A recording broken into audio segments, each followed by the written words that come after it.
That's my dad right there. He's the one that taught me everything I know. So, anyway, okay.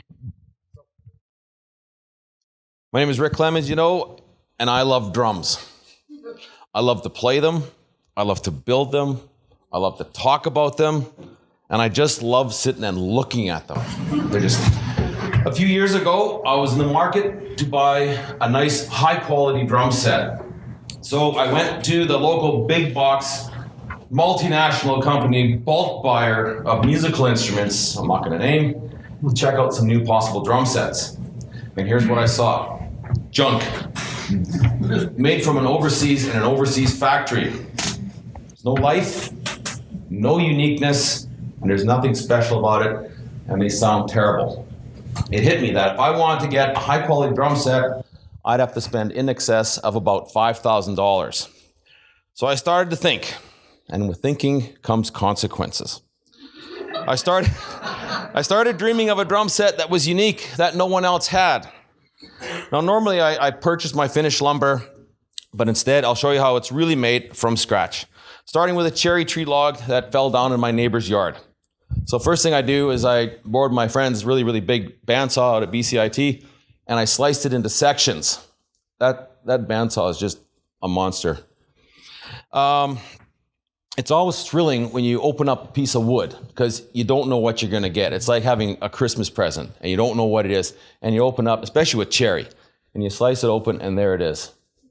You never know what kind of pattern you're going to find. And so that was the exciting part about it. And then with the drum construction, so I sliced it into 1.5 inch pieces and laid it out to dry because it was still wet. It was sitting in my backyard for a long time.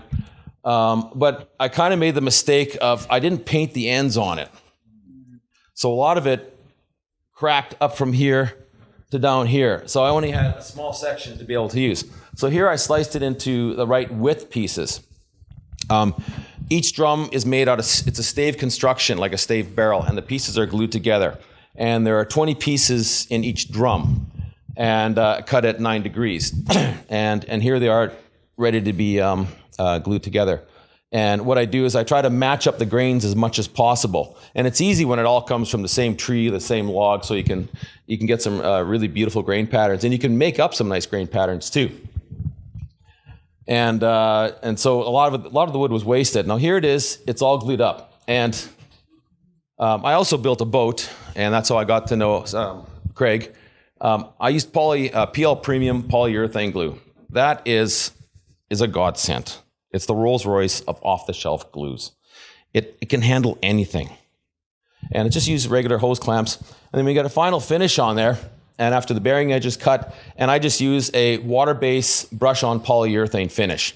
I don't like using lacquer. I don't use like anything that can kill me if I don't wear a respirator. Okay? And when I cut the wood, I had to build jigs for it. And at the very end, the biggest thing about having a drum is the bearing edge. It's where the skin contacts the wood. And every drum maker out there claims they got the best bearing edge, but I do. so it's I carved my own bearing edges by hand. This guy is named Victor Pruner. He bought my first drum set that I built for him. He's my first customer. This lumber, this wood here comes from BC Hydro. My neighbor brought it over. They're going to throw these 4x4 posts out, and there's like 20 grains per inch on these Douglas fir. No one has a drum set like this on earth, I guarantee it. They don't make drums out of Douglas fir. This is a concert bass drum that I built for the Delta Music Makers. It's 28 inches in diameter and 1 foot wide, not including the rims. It's a fiberglass head on there, and that's why it gives it that vintage look, and I put different heads on both sides.